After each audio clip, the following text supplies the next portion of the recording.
first sweep coming up.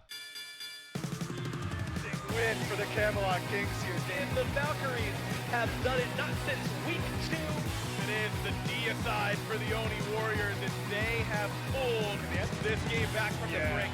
But the rest of the Solar Scarabs follow up, down go the Titans, and Lazarus got the first. What a 1-2 punch from the Bolts. The damage comes from the Leviathans until Zapman puts them down with the snipe. Defend their Titan, and the Tartar is Titan. Send us on to a game 3. The Jade Dragons have come to play. 5 kills in 7 minutes.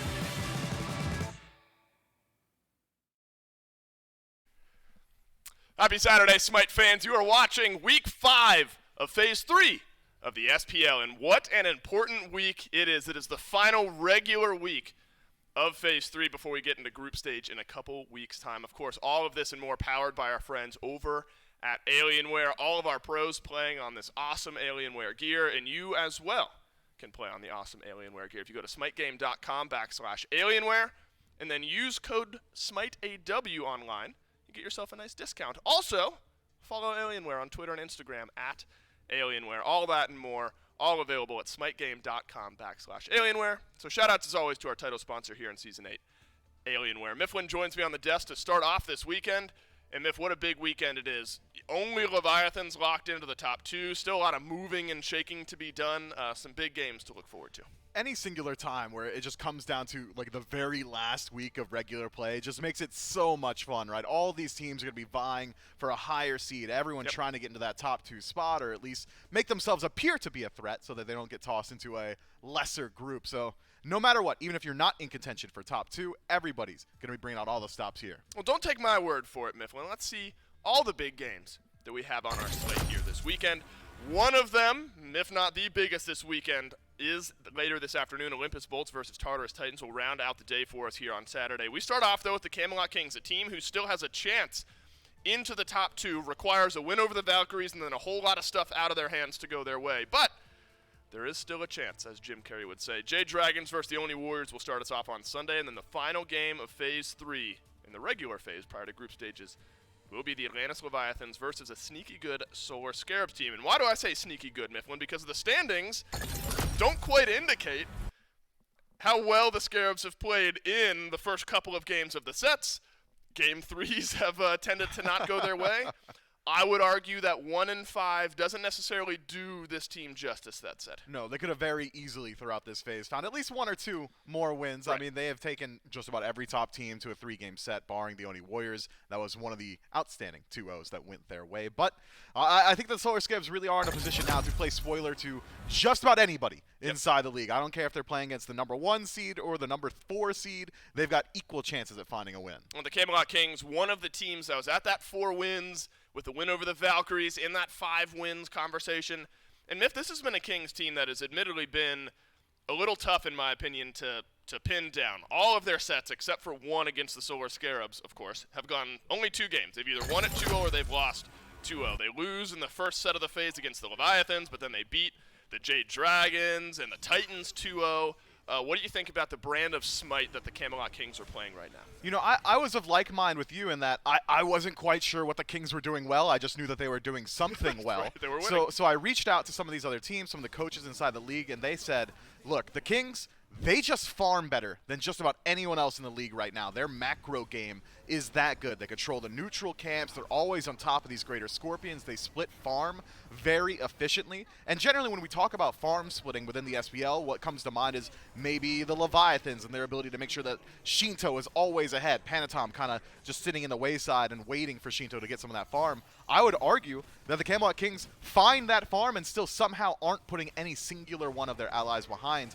Especially considering when you watch a King set, it is very often that we'll see them down 0-2, 0-3 in the slash line, but still up thousands of gold and experience.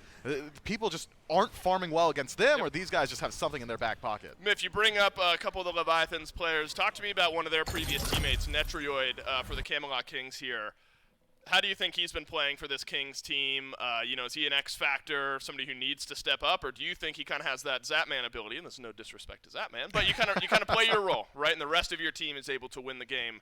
Zapman, of course, wins plenty of games for the Leviathans, but Netrioid, how pivotal is he to this Kings roster? I think that Netrioid has the potential to go big in any given set for the Kings. All these hunters, when they come in, it was the hunter roll queue, actually, where they said, Netrioid's probably the one who's most likely to find a solo kill inside the lane because he's always looking for it, but he's also has the propensity to go towards some of these safer picks and play that role-playing style. I think that Netrioid is almost always an asset, but sometimes more so than others. Well, Miff, we've brought up every single player on the Camelot Kings, but it's not a player that we'll be talking to. It'll be the head coach of the Camelot Kings, Biggie, who joins me now. Biggie, first and foremost, thanks for taking the time sitting down with me here today. We talked a little bit with Miff, or I talked a little bit with Miff about what this team has done so well. He talks about your macro game, kind of the zoomed out, the farm allocation, things like that. Do you think that the Camelot Kings have some of the best macro game in the league right now, and that's where you found your success? Thankfully, yes, because I think we have probably by far the worst early game of any team in the league. I think it was Dragons game 1 where we were like, or maybe game 2, I don't know, we were 0-7, but we were never more than 1,000 behind because we do farm pretty efficiently. So we're a bit of a mixed bag right now, and we need to really clean up our early game. So hopefully today we can have at least 2 good early games and build some momentum into groups. Yeah, I want to kind of pick up right there. I mean, you're going against the Valkyries.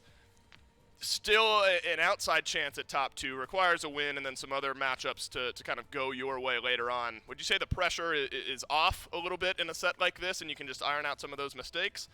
Or is there still a little pressure behind you guys to try to make it into that top 2? I think there's pressure to win. I don't think you want to lose to the Valkyries because they're on high ping mainly. As far as like standing goes, I don't think it matters too much. I feel like this whole kind of split, we've kind of taken it a bit easy so far just because we weren't too worried about like getting first seed and choosing groups. We were just more focused on, I guess, being a bit more experimental and not giving as much away sometimes than trying to, like win the first 4 or 5 weeks or whatever it was. Sure, and that's a nice zoomed out look at maybe some of the goals for the phase for you guys. Kind of final thoughts from you here, Biggie. Going into your final set of the phase, how would you grade the team's performance across this entire phase? You had some big wins over some top teams. Would you consider the phase overall a success for the Kings? I mean, not really. We were first seed last split, so we've definitely fallen off a little bit. But I think we've also had some kind of like big wins. Like I think for us, beating Dragons is a bad matchup for us, and we beat them. But we also then, I think the week before, threw 2 pretty big leads against the Bolts. So I would say not a great, like a huge success, but some positives and some negatives, like a mixed bag. Absolutely. Well, hungry for more, and that's an important way to be going into groups, going into playoffs, going into Worlds. Biggie, thanks for taking the time, and best of luck. Thanks. And so Biggie agrees with you there, Mifflin. Early game, kind of wishy-washy for this team, but the macro game has been enough. The farm allocation, the ability to keep yourself in those matchups has been pivotal for this Camelot Kings team, which could be important against the Valhalla Valkyries. This is a team in the Valkyries, Miff, that hasn't won a set yet this phase, has started to take a game or 2 in some of their sets, and a lot of it built out of early game pressure and building some leads out of the jungle. Yeah, I'm glad that you bring up the early game for the Valkyries because that is one of their most improved facets of the match. I mean, these guys are consistently finding first bloods. They're able to transition it into pretty sizable leads in the mid to late game, but the late game is where they have historically struggled, and they are continuing to do so in the last couple of weeks. So today, I'm expecting the Valkyries to try and alleviate some of those issues, try and remedy some of that, maybe similar to what we saw from Biggie in that interview, in that maybe not happy with how the phase has gone so far, but certainly still some room to improve. And look, this is a team, knowing how competitive all of the players on this team are, you're not going to be thrilled with not having gotten a win yet in this phase. As far as sets go, now this is the team in the last 2 sets, one against the Solar Scarabs, one against the Oni Warriors, have found game wins. Both of their previous 2 sets have gone 3 games after not having won a game in a set since mid-phase 2, something like that. So if you talk about concrete signs of improvement, that's here for this Valhalla Valkyries team. The Valkyries themselves would probably argue that Game 3 against the Scarabs should have gone their way. That was a game where the Valkyries had a big lead. Huge. And so this is a team that is not far away from finding some of those set wins. Our talking points around the Valkyries all year long have been it's a work in progress. It's building towards Worlds. It's building towards the end of the year.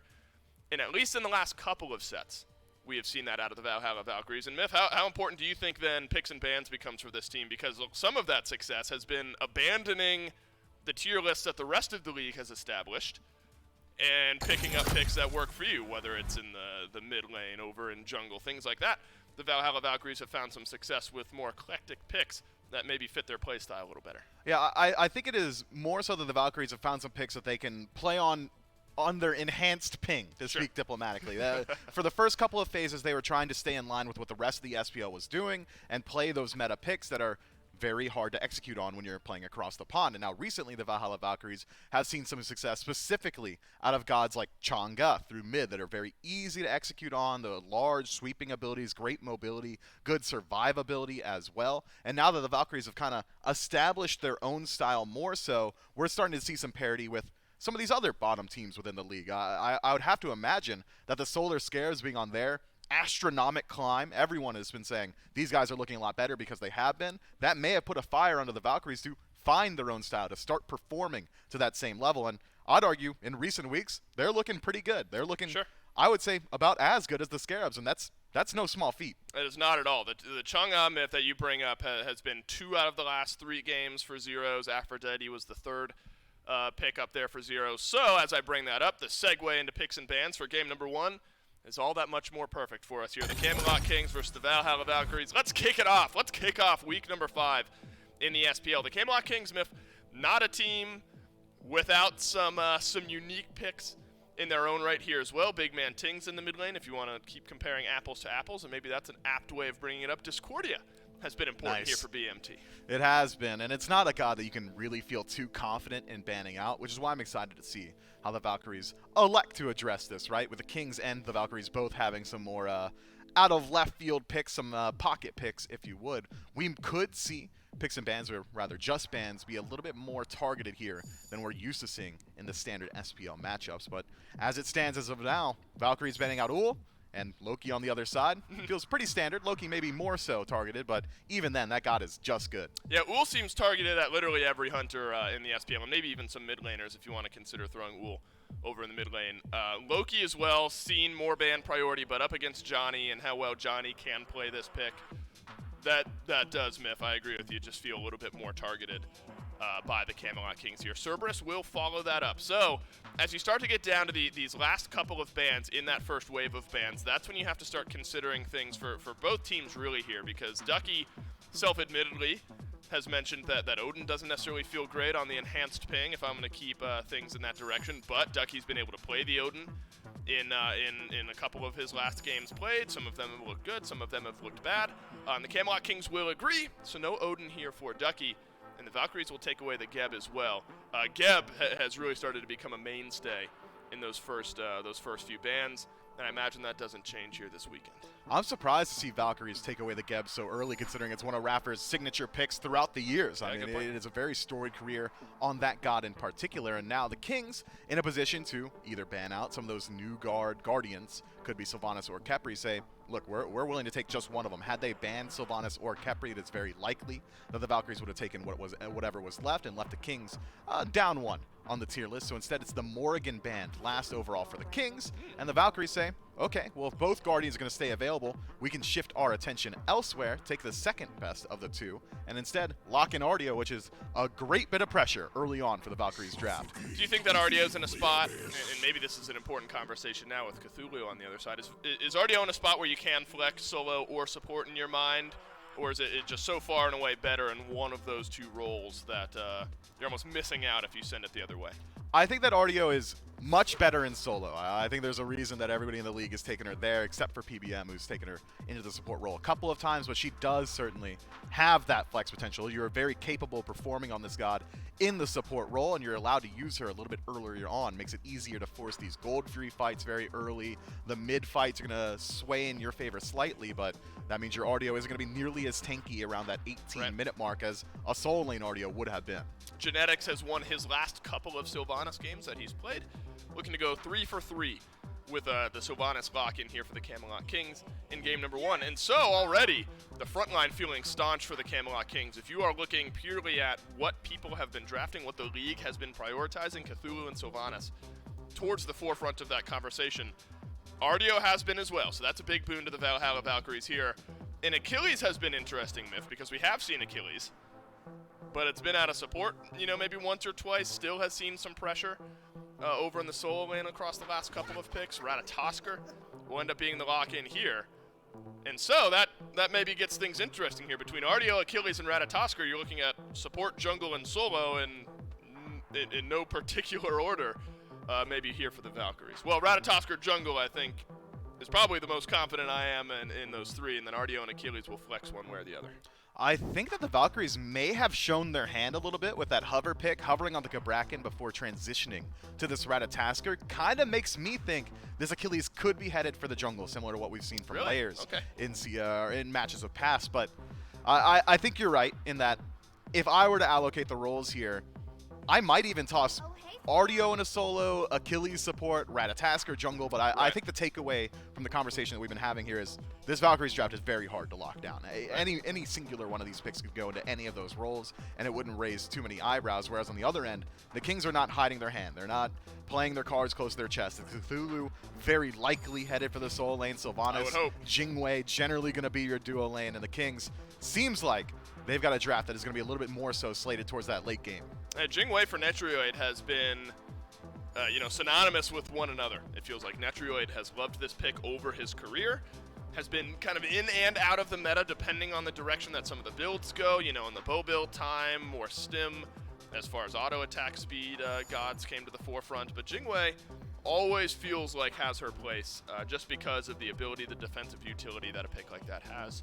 And so we will catch back up with the second wave of bans here, Mifflin. The Camelot Kings still needing a mid laner, so do the Valhalla Valkyries. But Heimdall and Aphrodite will cover both of the bases that the Valkyries still need here.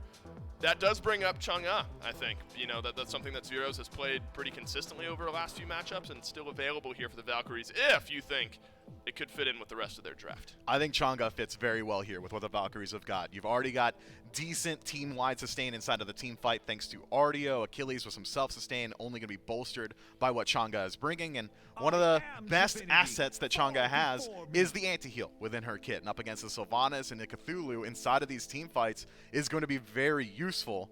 That said, Chang'e does historically struggle against gods like Tsukiyomi, applying that slow, very nice for the chase down. Sure, you can use the second ability to avoid out the piercing moonlight, but as long as Tsukiyomi's allowed to land one of those procs, having closed that gap, I think is the hardest part for Tsukiyomi, so that does it for him. And I think, Miff, this is a conversation we've had for a few weeks now, really since 8.9 came into the conversation. We'll let this Naja hover make its way one way or another. Captain Twig on Assassins. Look, we've had this conversation seemingly every single week since 8.9 came out, since Twig said it's been a difficult transition for himself. Do you think the transition is near complete for Twig? Do you have enough data on Twig on Assassins to feel comfortable no matter what he's playing? Here's the thing, man. Okay. Twig hopped on Twitter, and he is a traitor to the junglers of the SMITE league, of SMITE in general. My man said, Maces are too strong. But we just got him back. So I'd say if you're allowed to complain about how strong your role is, I think that Twig is probably pretty comfortable with where he's at. Fair enough. All right, Miff, you inhaled deeply when Naja was hovered. Naja has been locked in. Have not seen this pick a whole lot, if at all. Rounding out with a Thoth for the Valkyries as well. What do you think of Naja specifically, and then the composition as a whole?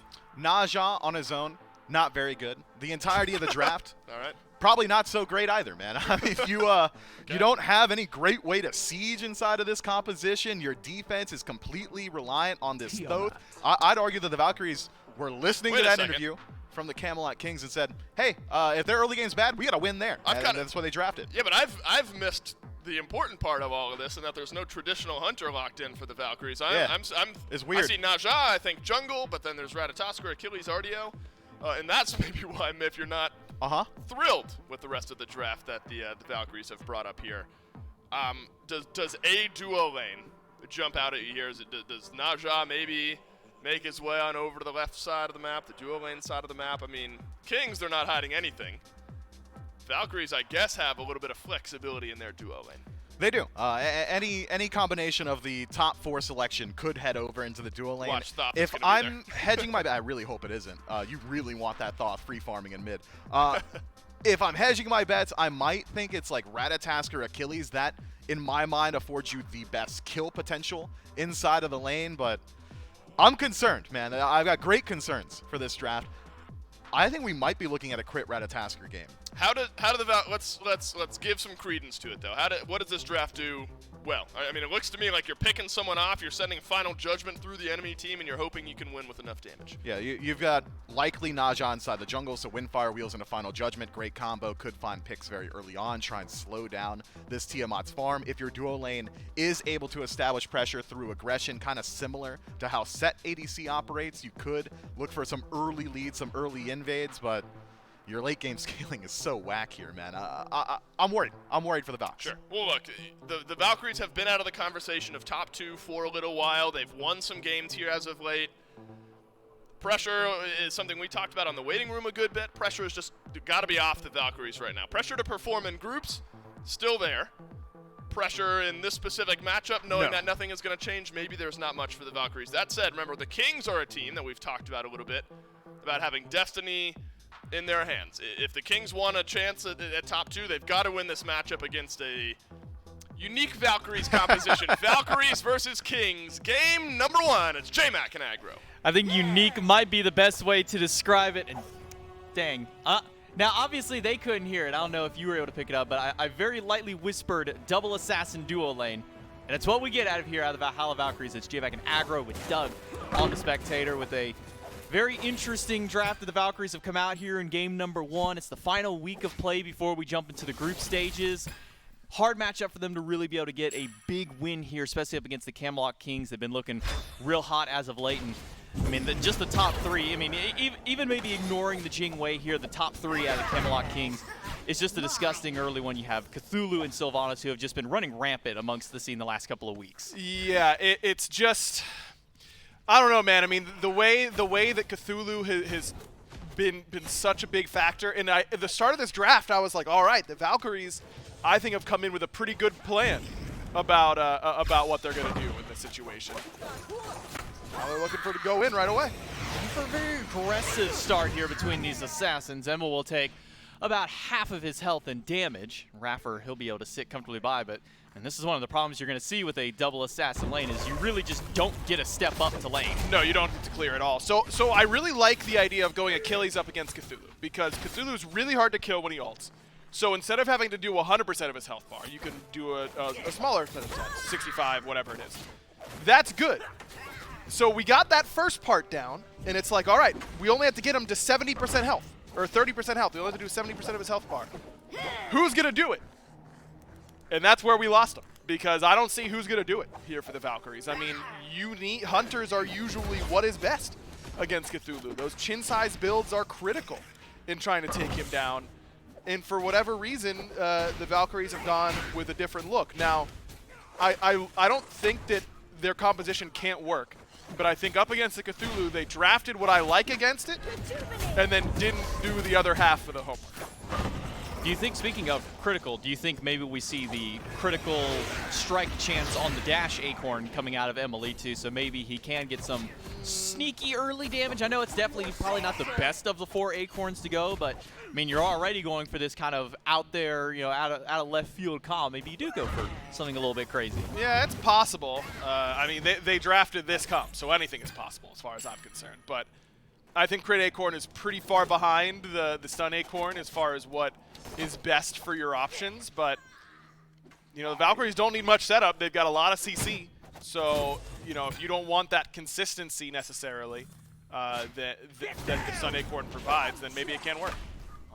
Raffer will go in and get a little bit of poke and Centro, but that'll immediately be immune just because of the healing from genetics. That early game damage out of the Naja, not quite as strong as it used to be with all the nerfs that it's had when it did have its time in the light as an actual viable support for so long. So we've been seeing so many small adjustments to the Naja.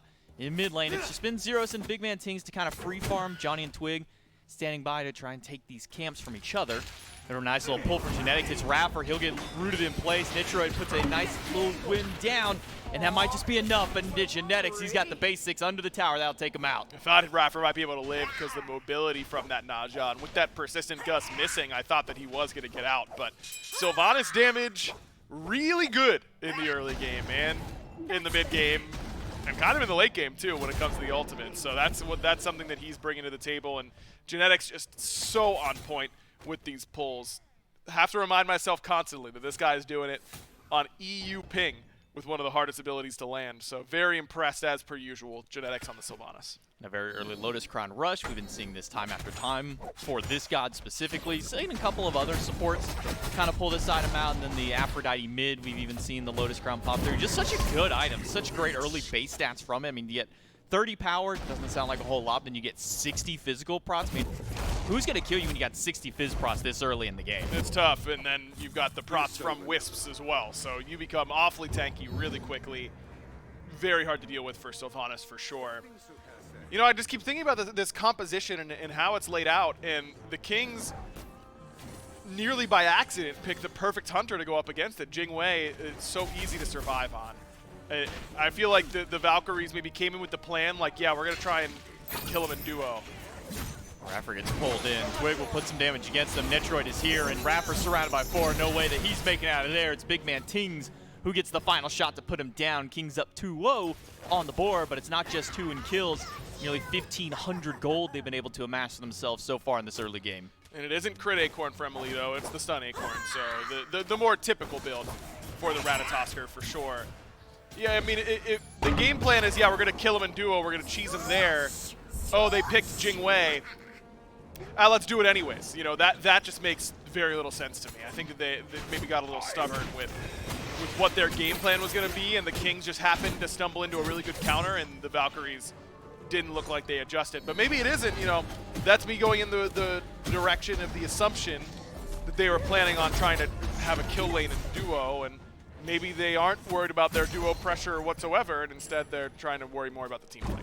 And then you've got this solo lane over here with Ardio versus Cthulhu, where neither of them are likely going to die at any point of the game. So then it kind of just brings the question of, where do the Valkyries really find any of these kills? Big man Tings, it's going to be hard to kill a Tiamat even with double assassin and a Thoth. I mean, you got great setup for the Thoth. Don't get me wrong. Final Judgment should be very easy to land with all the CC they've got. But how do you, I mean, killing a Tiamat just seems like one of the harder things to do of all the mid lane mages out there. And the fact that Big Man Tings got to 10th pick this god is just kind of criminal.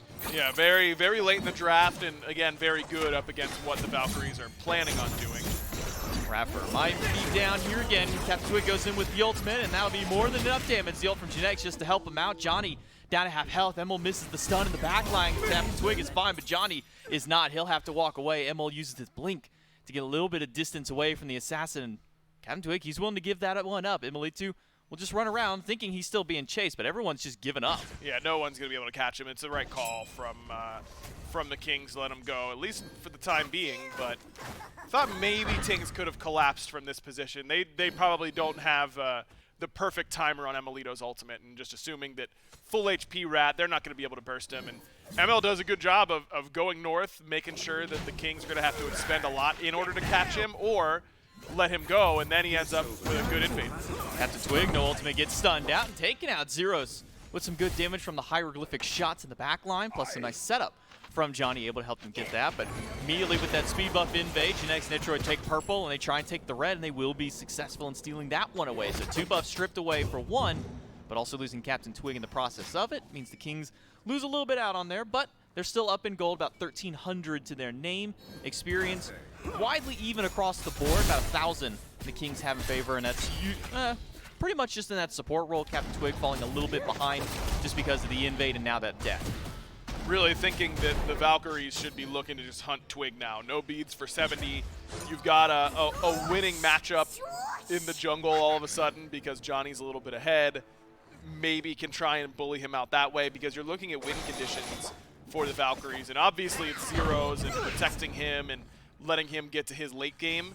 But how do you kind of transition to that point? Because as they were talking about on the desk, the Kings are just so good at maintaining advantages through the map and through farming the Valkyries, I think, need to be proactive with this type of competition. You're not playing Rat Naja duo lane to outscale the Hunter. I don't think that really tracks.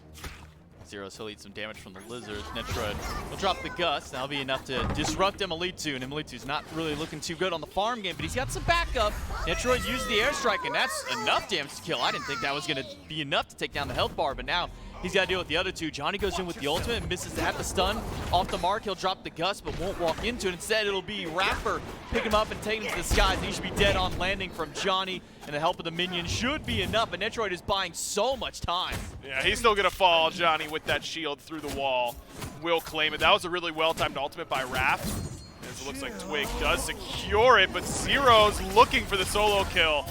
But I think it might be going the other way. Captain Twig will at least get one before he goes down. So it will be a trade. Zero's now up with 2 kills against that. And even with all the best efforts of Captain Twig with the ultimate, it wasn't enough to save his own life. Johnny will go for the invade against this red buff, but Big Man Tings is waiting for him. A good stun. Deals a huge chunk of Big Man Tings' health. He's forced to walk away and use the ultimate. The knockup is good to consume. And then the leap in from Emil misses, but the stun after will make sure to take him out. Not enough information there for Big Man Tings, but Netrioid is back, has the beads, trying to get revenge on Johnny. Popped the steroid, but doesn't have the distance to cover just yet. Johnny doesn't have very many places to go. A nice little blink pass, and Emil will get the stun against Netroid. He may be getting caught out here. Johnny turns around with the shield bash, and that'll take him down. And this is exactly what the Valkyries want to happen in this game. They want it to be an absolute fiesta. That is the best option for them, because their composition is well suited to have a fiesta. You know, they've got mobility, they've got early damage. They kind of have exactly what you want in these types of game states. So, the Kings kind of falling into these kill chases and, being overly aggressive, all that kind of stuff. All of that is very good for the Valhalla Valkyries, because I think the Kings outscale them with ease. I mean, it is just so not close as to which team composition team fights better later on. But if the game is super even and you can kind of convince them that they need to be at all these objectives early and farming isn't that important and that you got to be there to protect your teammates and all that kind of stuff, that's how the Valkyries can win this game. All right, now the Valkyries have been able to tie up that gold differential pretty much to a dead even state in gold. Experience relatively even across the board, but the patented King special, once that Pyromancer is up, they usually do tend to flex over towards it immediately, and it'll be a 4-man rotation to take down this objective. That'll be a quick one for the Camelot Kings. That'll bump them a nice little bit of gold, but not enough to really spark them too far up in the lead. Emilitu able to pick up the Draugr. Raffer there to get a bit of extra farm with him, and the Valhalla Valkyries will keep this game state even. Netroid on his rotation back to lane, thanks to the help of passive, gets him back to that lane a little bit quicker, and he hasn't got to spend a whole lot of time in this lane. Him and Emil have both really just been fighting in the jungle more often. And that's, again, what the Valhalla Valkyries want, but this time the Kings are coming with reinforcements to this left-hand side. I mean, Emilito, still no beads, of course, started off with that blink. Both he and Raph are going for a little bit of a tankier option. Have to imagine that's going to be something like a Blackthorn Hammer next. Emil blinks in, finds the stun against Netroid. Knockup is good for Netroid to zone him away, but Emil will win the ranged boxing match. Not enough damage to take down the Rat. And up in the tree, still has attempts to go through. Airstrike will get Netroid out. Captain Twig goes in with the piercing moonlight and the ultimate from Genetics. Gives him enough extra damage to take him down. Johnny will get pulled back by Genetics. Netroid firing a couple of basics. Raffer gets the stun, but not much further follow-up here for the Valkyries. Oh, good ring toss, and that'll be enough for Johnny to clean one up. But don't think he's going to be able to find Twig underneath that tower. But a good re-engage there from Raffer. Didn't see where his ultimate ended up going, but it is on cooldown, so didn't end up finding a home. But ring toss still, as you mentioned, been nerfed a lot. Still a hell of an ability, man. Very, very strong. So satisfying when you can bump it between just 2 players, just that ping, ping. Then they start slowly separating, like, okay, makes a distance, then it's the slower, even more satisfying ping, ping, ping.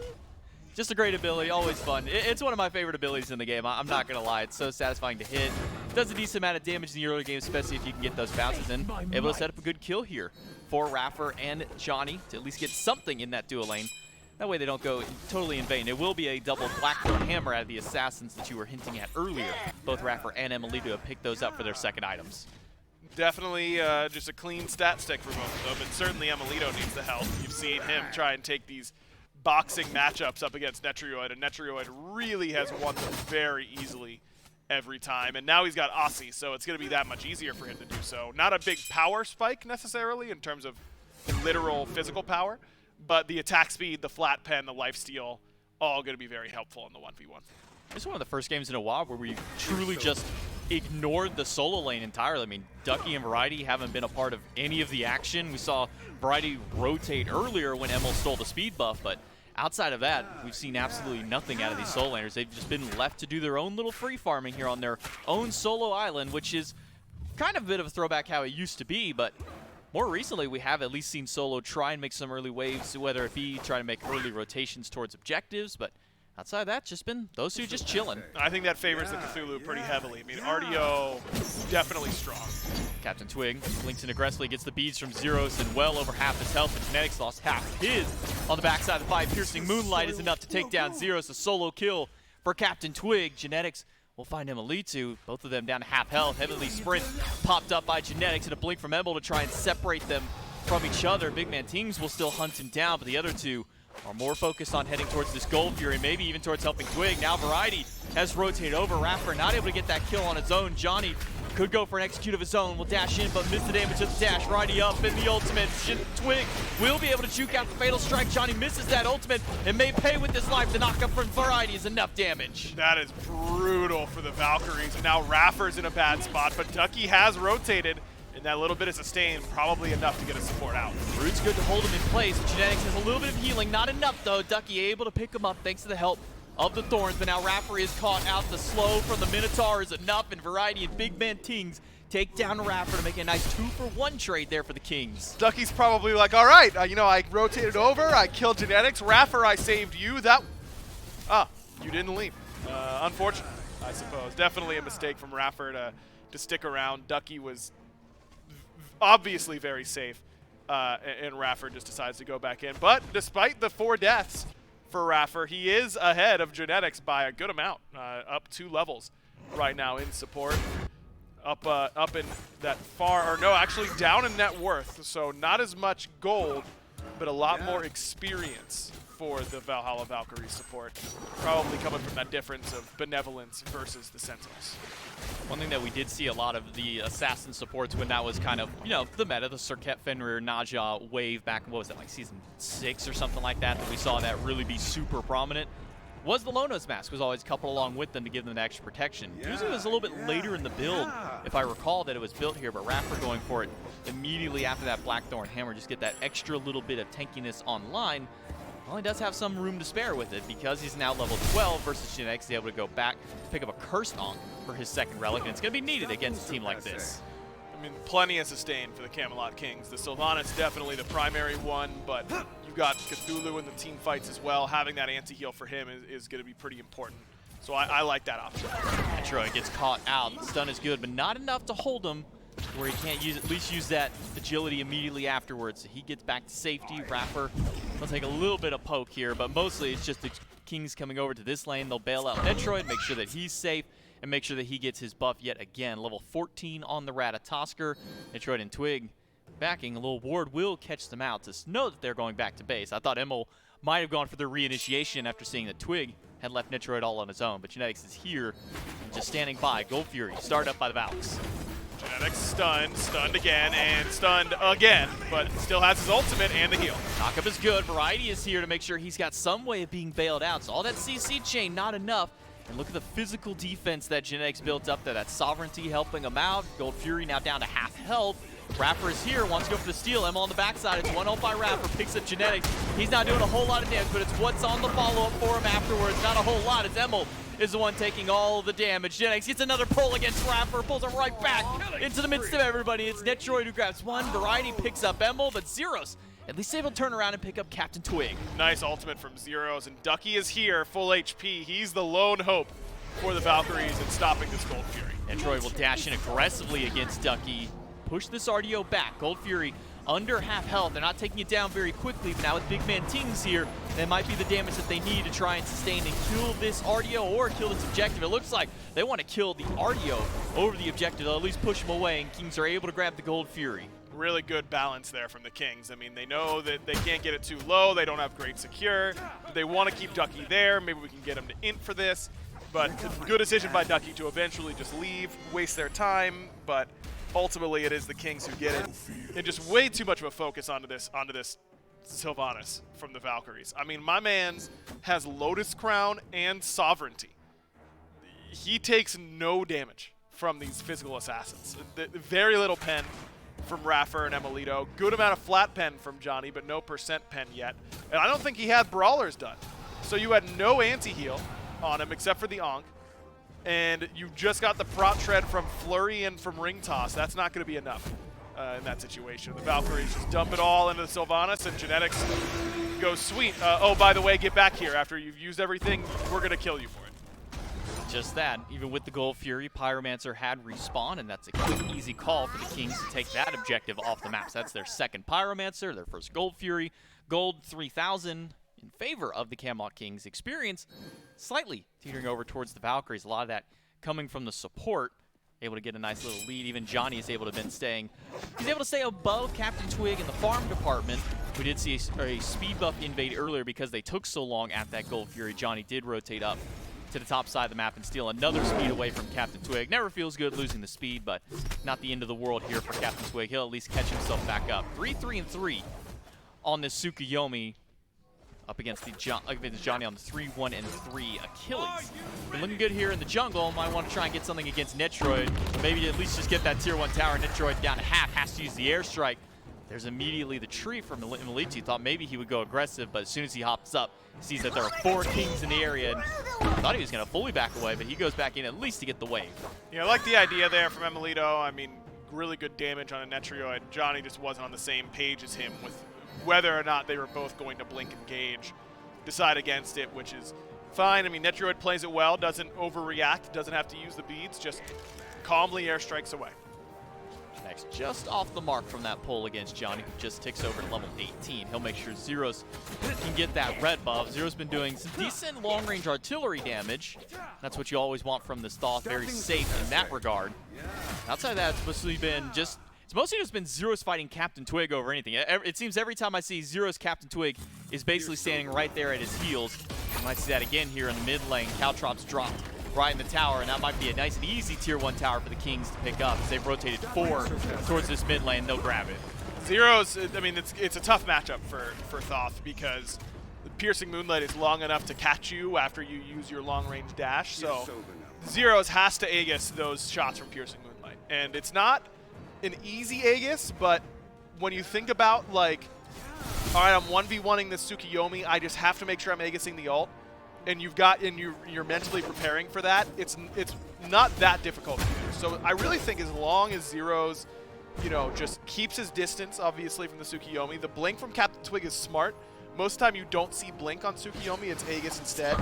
I like the adjustment from him in this matchup, even though Aegis would feel really good up against all these assassins and Fatal Strike and all that kind of stuff. I think it makes his 1v1 actually doable up against the Thoth, whereas otherwise I think the Thoth can easily keep his distance, keep you at an arm's length, and then just Aegis your ultimate shots and be totally safe from you. This might be the first time I've seen Captain Twig rotate to the right side of the map. And granted, it was just to get a little bit of farm. Ducky is already 4 full items into his build, has his starter upgraded, so might as well call it 5 full items in the build. Not going to be very easy for a Tsukuyomi and a Cthulhu to kill an Artio at this stage of the game. Ducky does have quite a bit of health and a lot of physical protection to his name, so he's going to have to be careful going up against this big man Ting's Tiamat more than anything, who's also been fairly quiet this game, just kind of been defending his own side of the map more than anything, kind of just standing at those red buffs is where a lot of the Valkyries have put their notion towards. They want to make sure to try and keep big man Tings down.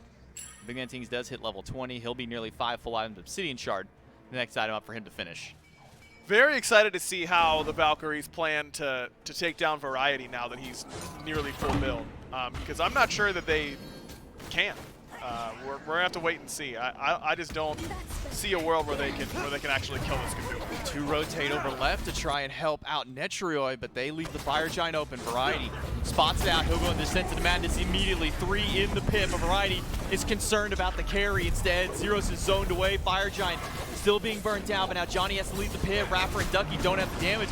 Take it out on their own. It'll be big man teams leaping in the pit to try and take out Rapper. Fire Giant leads. Rapper gets the ultimate against one, but Variety all by himself, able to pick up zeros. No help from Ducky, or not enough help from Ducky to peel him away. It'll be Rapper going down. The Captain Twig, credit for the kill. Ducky wants to try and turn this and get Variety, but Variety so tanky on this Cthulhu. Johnny under the tier 1 tower. That might not even be enough safety for this Achilles. Variety tanking, so he's got to give it up, but here comes big man Tings on the rotation.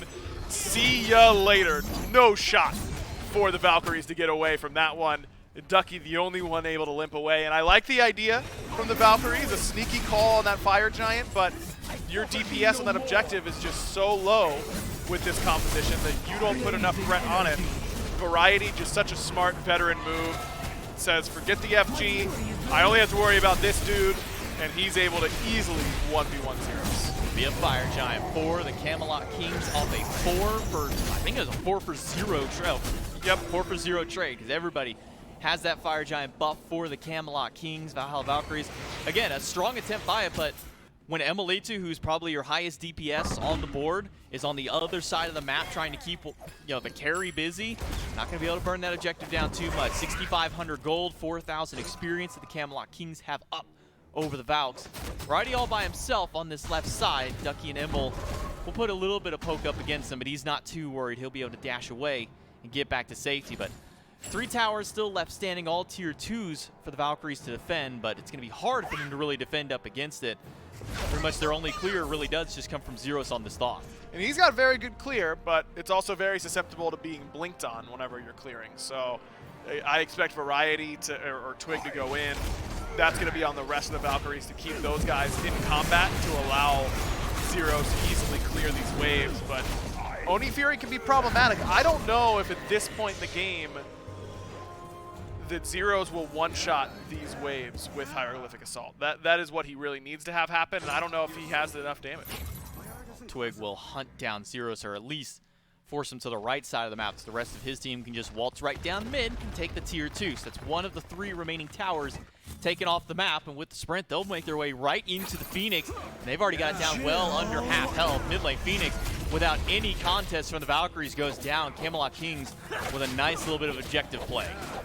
Remember, when it comes to objectives like Phoenixes and Fire Giants and buffs, if you're there on time, you're late. And the Valkyries were late in that instance. Just not able to get there in time. Kings recognize a small window.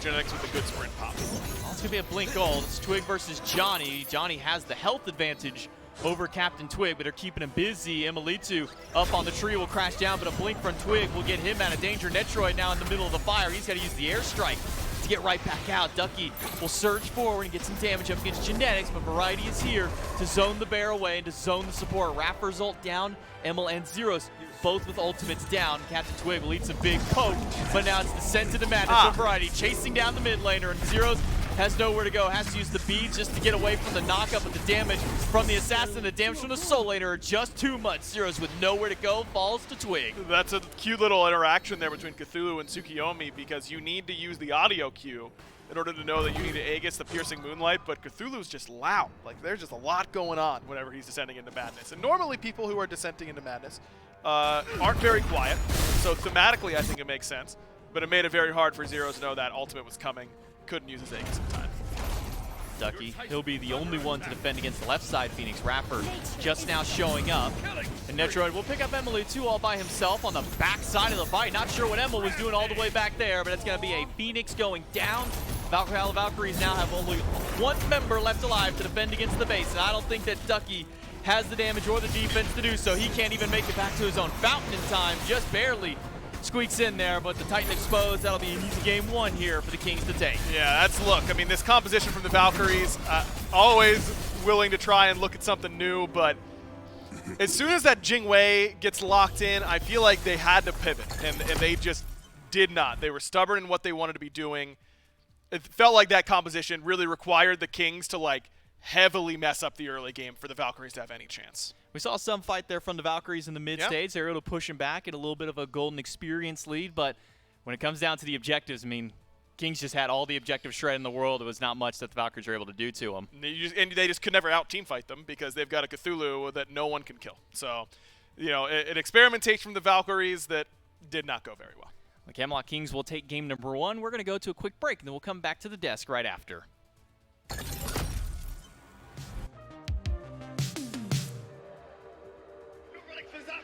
he had the horsey, and horsey, don't you stop! Fido King! Fido King! I gave up dabbing for Lynn. Cool. No more dabbing for Final Call. He looked at me and said, I'm going to be on that stage next year. I'm going to become a world champion. Ripping through! Titan down, ball 3! A double kill myself!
An expected win for the Camelot Kings here in Game 1. Unique from the Valkyries, to say the absolute least. But the Camelot Kings, after a couple kills for the Valks, able to close things out in Game number 1. And also expected is the fact that we are pairing sweatpants and joggers together. Look, I've been on the desk here. I've talked about some of the best pairings in the world. Miff, I've thrown out peanut butter and chocolate. I've thrown out peanut butter and jelly. Yin and yang has come to mind a whole lot. How many more things can I name? You might just keep inhaling. Dave and Miff, another great combo.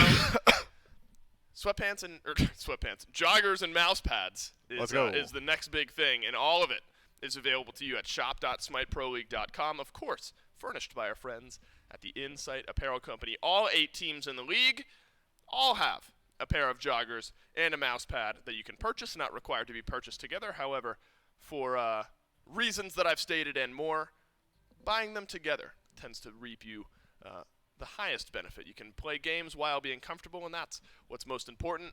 Comfortable, I think, is a great word, Miff, to describe the Camelot Kings here in Game number 1. There were some pushback kills from the Valkyries, as you'd expect in the early game with the draft that the Valkyries had.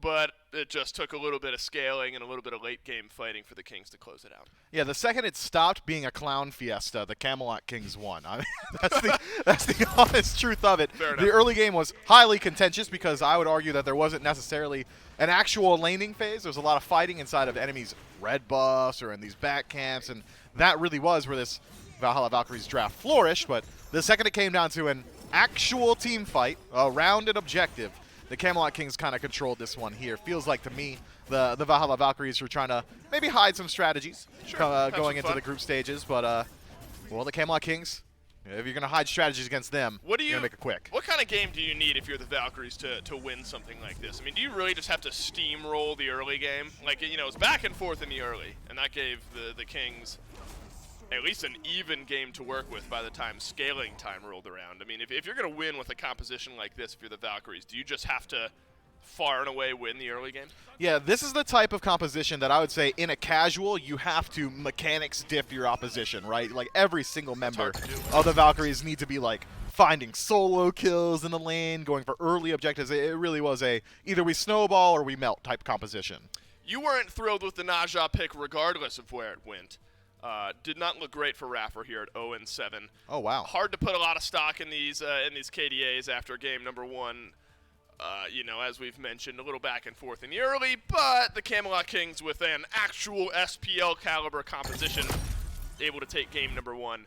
And so, I mean, look, if you look towards picks and bans for game 2, you can throw some analysis out there if you'd like from P's and B's from game 1. But we knew going into this not that much for the Valkyries to put weight in here. Of course, you want to end the phase on a good note. Maybe a good note for them is having some fun, trying something new.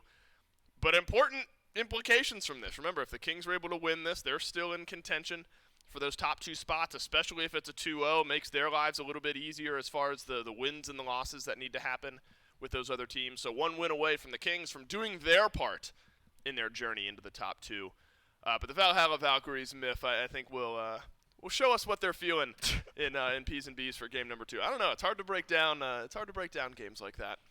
Would you like to see more of the same from a fun perspective? Did you have fun, Mifflin, in game number 1? Well, yeah. I had a great time. I don't know, man. It ain't. I never liked troll. All right, here, actual information here. There were a lot of games in my personal competitive career that did not reflect on the standings whatsoever. Yeah. And every single time my teammates are like, all right, let's troll. And I'm like, why?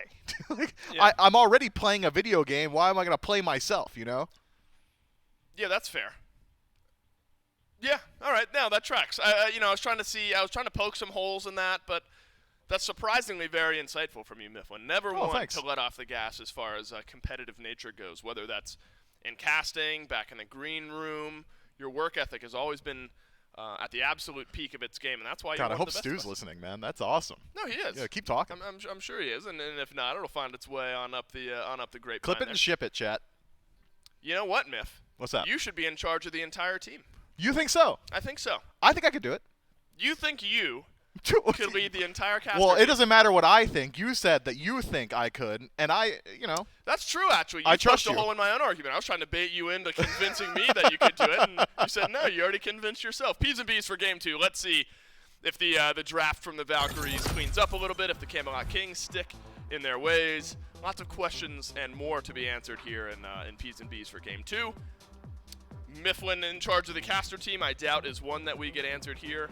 Unless you really, I don't know, maybe a fire happens so you have to put out something like that. We'll see how your responsibility kicks in down the way. Look, the Valhalla Valkyries, these are the sets where there's often remakes to get on the right good matchup. Make sure ping is feeling good for these guys. So maybe something like that comes down the pipeline. I'll let you handle it. I sure will. As a test of your metal. Uller continues to be banned out here by the Valhalla Valkyries. Camelot Kings will in turn ban away the Loki as well. So, at least through the first couple, not all that much has changed here. And admittedly, Miff, look, regardless of the way the draft went in game 1, this was always going to be a difficult one for the Valhalla Valkyries to win anyway, especially with the way that the Camelot Kings had been playing.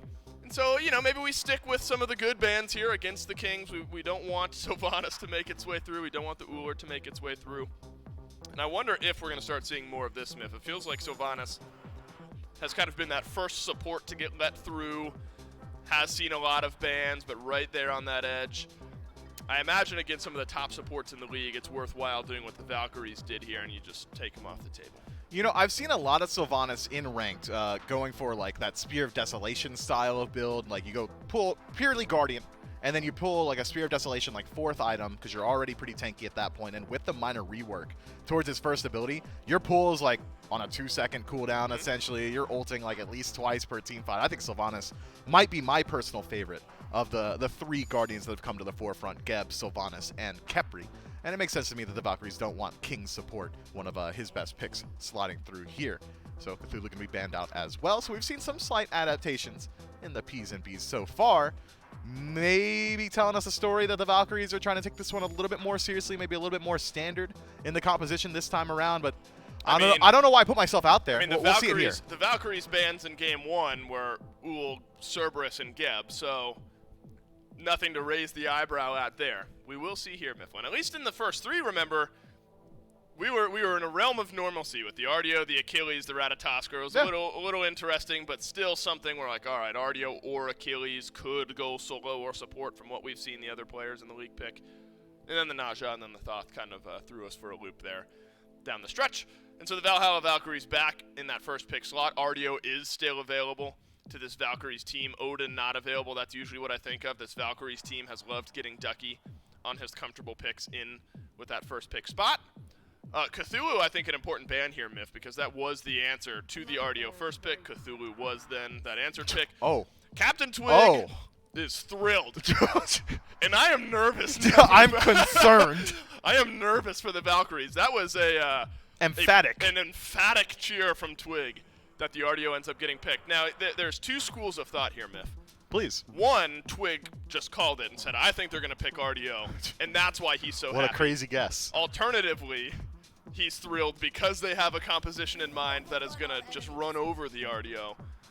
Either way, I'm not necessarily excited based on that reaction for the Valkyries. No, Terra seems to be the answer here and has some flex potential into both solo and support. We might get a little bit more clarity as the draft rounds out for the Kings as of now, but I'm worried about it too, man. I've not seen that level of excitement from Twig and the P's and B's just about ever, man, and I'm staring at the player camps. Right, it's not often that you see somebody over the moon cheering when the My enemy man's team hands picks went up. something.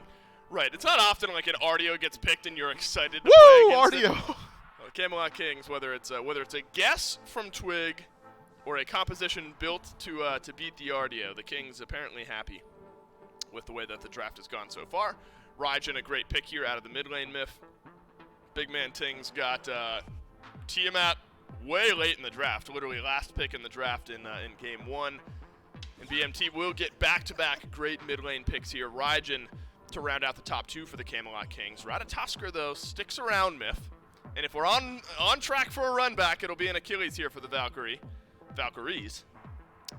But the Chronos being hovered is not something that would raise my eyebrows for the Valkyries, maybe the rest of the league, but we have seen Emilito really enjoy this Kronos pick in the past. Yeah, it's great late game scaling, and that's something the Valkyries were lacking in their previous draft, and now they've got good early game pressure. If this Artio is slated for the solo lane, she should be able to hold her own in just about every single matchup. Ratatasker inside of the jungle with that global presence could create the space to allow this Kronos to farm up into the late game. And look, man, I know that Kronos isn't something that we see super often at the SPL level, but I still think this god is incredibly strong. The only weakness being that it takes him a really long time to get to the point where he's incredibly strong. Given that time and space, he could completely run a lobby on his own. No, that's Giannis. Ah. No, that's through space and time. Yeah, we're thinking of... Time and space is Giannis. No, or Genos. Oh, wow. It's been so long since I've been back.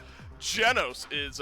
All your Paladins fans are going to unfollow you now. Oh my god, wait, my brain... Through space and time is Giannis. Through time and space is Genos. Nailed it. I nailed First it. try. First try. There was no issue getting there, to say the absolute least. Chiron will end up being the pick here for Netruyuid, so you're still looking for what I assume to be jungle and solo lane if you're the Camelot Kings. But maybe the Kings are sensing a Jean Quig here, Mifflin. Would have been an interesting pick with Artio, Ratatasker, and Kronos already locked in. But the Kings feeling like the Valkyries still need a mid laner. I think it's a pretty safe guess. This Kronos more than likely heading on over to Emelita. And generally, when the Valks have a draft like this and they still need a mid laner, it's Neith in the mid. They take Neith mid more often than just about any other team, so I wouldn't be too surprised to see it here. That global ultimate, again, going to pair up with what a Ratatasker is bringing to create the space for this Kronos. As of now, the Valkyries team composition is, okay, can our Kronos get to late game? If yes, win. If no, probably lose. Fair enough. Nike then throws a bit of a wrench in the mix here for the Valkyries. The survivability later in the game from the Nike is hard to deal with. Maybe the Kumbhakarna Mifflin helps deal with that Nike a little bit. Well, you could stop the channeled Rend with your Mez, which is pretty nice, or even the Epic Uppercut to remove somebody from the play field. You've got great ways to stop Chiron from using Giddy Up, Groggy Strike, and the Mez. Going to be able to stop that channeled abilities in its own right. Kumba's all right. I think it's aggro that really doesn't like that pick. I think that Kumba fits into certain compositions when you've got like some pretty sick wombo combos like Spirit Arrow, like Kronos' full kit on landing. You've got pretty good setup from that Epic Uppercut, but Kumba's pretty easy to stop in his own right. Here's the good news. Aggro gets to cast this Kumba. Oh, he can Aggro, do you like Kumba? He doesn't like Kumba. That was an angry nice. Yeah, that was not a good nice. That was a bad nice. That was bad. Because like Smite players, they'll be like nice when they do something good. Aggro hit us with a nice, and that was not good. What's the opposite of nice in that context? Because mean is the opposite of nice. Oh man. Yeah, I know that's a difficult question. Because you almost never tear down your own teammates. I think it's nice with a different intonation, like nice. Nice with an nice eye roll. one, dude. Yeah, it's that. Robin is the final pick here for the Camelot Kings.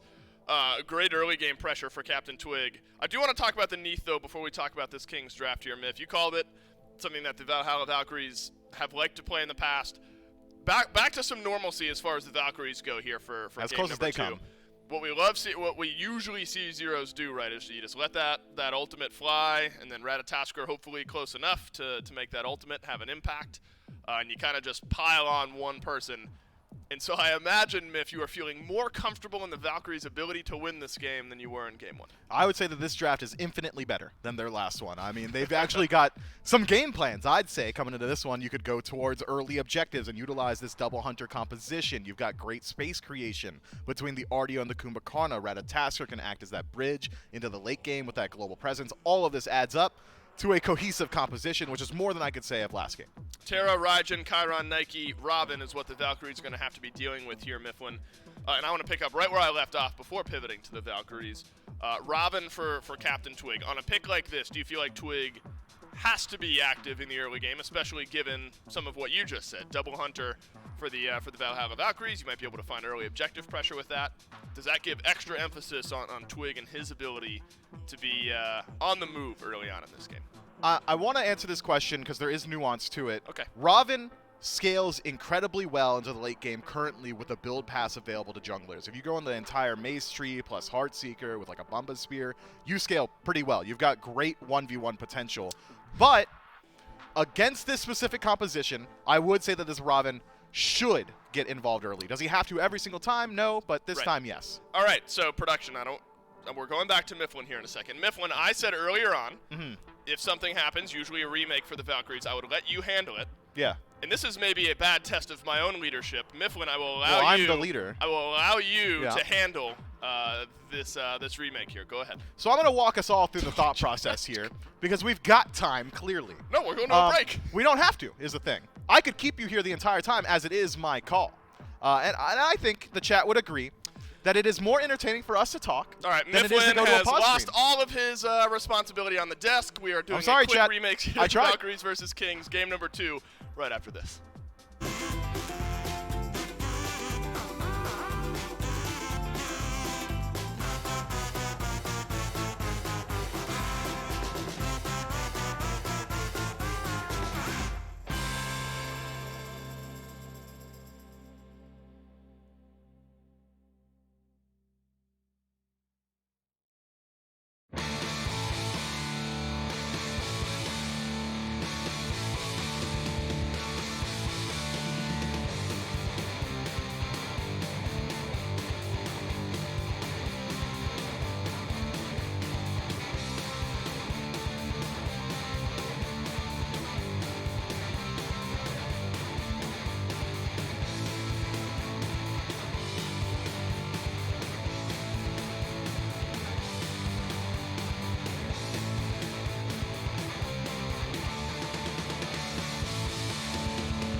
into P's and B's for game number 2 between the Valkyries and the Kings. We were chatting with Aggro Myth during that break. You know, we're not thrilled about the Kumba, right? Say what he said. No, I'm not going. You can if you want to. How crazy is it that last draft was so garbage that a Kumba Karna draft is actually infinitely better? Extremely aggro voice. Is that your aggro impression? Oh my! Oh God! Whoa! What does a fat egg actually sound like? That is tough. Oh, woe is me! All the King's men couldn't put me together again. Oh my God! Are we sure the game's not ready yet? I'm appalled. Was that a Humpty Dumpty you just whipped out? No, that was aggro, bro. You've broken me, Mifflin. You've successfully done it. We are 1 game into our weekend, and my mental is as shattered as Humpty Dumpty was the moment that he fell off that wall, and all the King's men won't be able to put my brain back together because of that. Not so even I the appreciate horses. That for you. Was that actually a part of They tried to get the horses to help. They have hoofs. They were. You know what the hoof Hoofs. stands for? No, All right. what? All right. No, What's it stand for? Who farted? We're. You're gonna make me cry.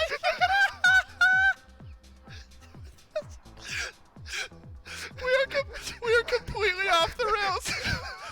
That face, that Mifflin laughing face makes me cry. I can't do it. There's something about Mifflin laughing that hard that just sends me off the rails. My God. We're professionals, I swear. Tara, Raijin, Chiron, Nike, and Robin. Tears, by the way. Will be what the Kings are taking to the Valkyries here in game 2. It's a better draft for the Valks, Miff. Quick thoughts. Kings still take this one? Yeah. Mifflin says, Game number 2 between the Kings and the Valkyries starting right now. Oh man, I needed a moment to recover there myself. What a de-escalation immediately right after we come out of the break. But all right, the Kings are gonna have some fun themselves. Big man Tings with the Nike mid, and then the Raijin solo. Look, it's just appropriate that this is the game we get after that death segment. You know, like that one completely off the rails. These comps. Whoa, hold on. Yeah. That's Johnny on Kronos. Yeah. But they don't throw the Kumba Karna in solo till they throw the Mogao special? Nope. That's some disrespect. Nope. But Variety gets to play Raijin solo. I've been hearing from some players that that's secret. It's not actually OP. Every solo laner thinks it's good, and it's just not. It's just not. That's the thing. Nika says it all the time about how he should just be playing Raijin all the time. He shouldn't be. That's the thing. And Big Man Tings has always been a really big warrior mid guy. You know, the chalk mid, that was all Tings. I don't know how we got here. That's, I guess, what I'm going for. Rapper slowed down, taking a lot of damage. Netroid and Genetics able to put quite a hefty chunk of poke into both of them.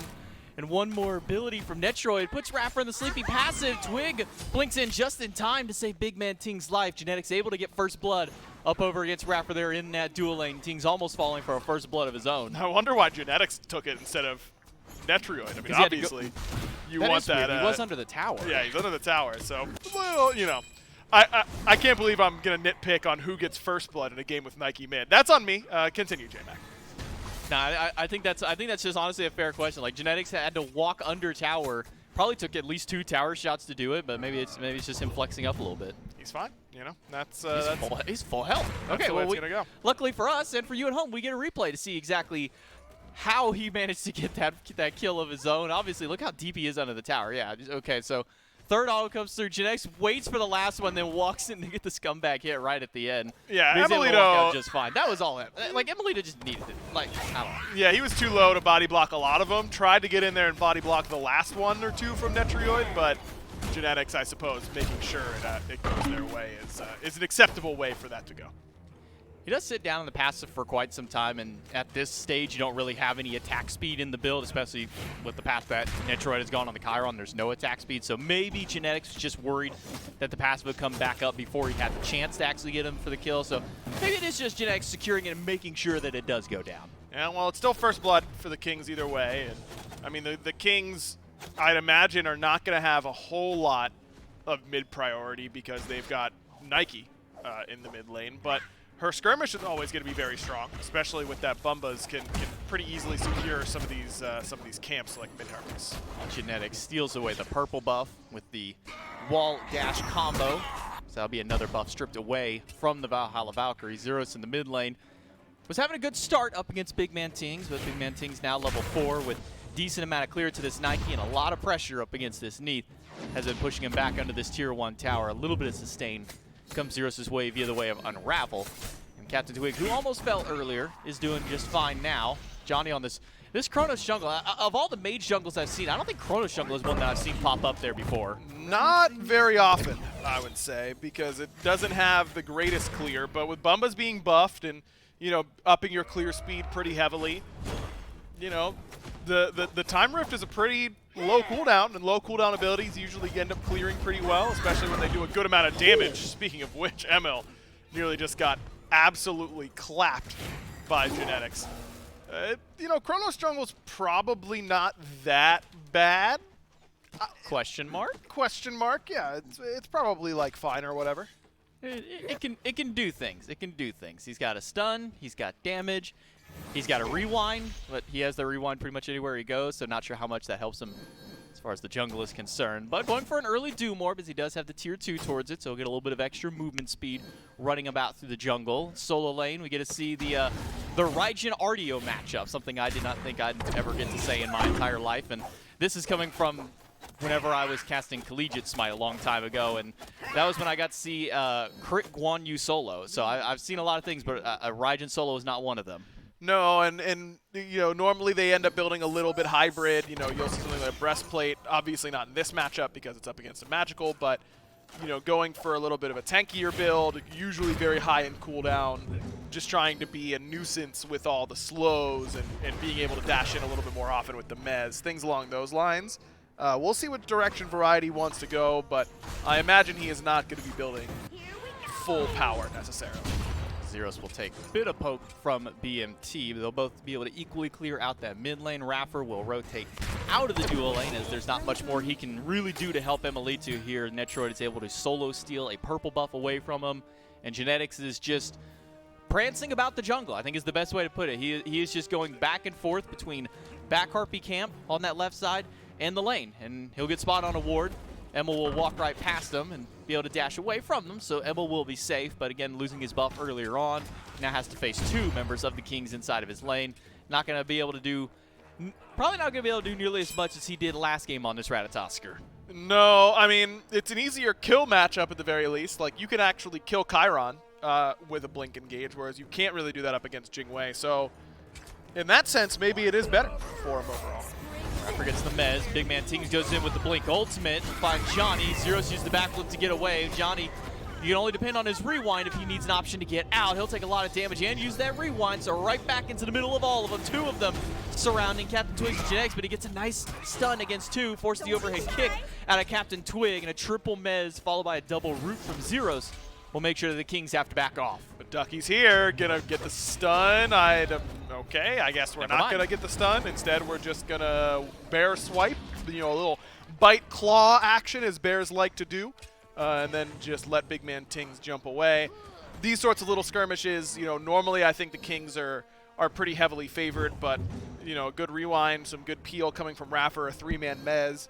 I think getting away without a death in that situation is very good for the Valkyries.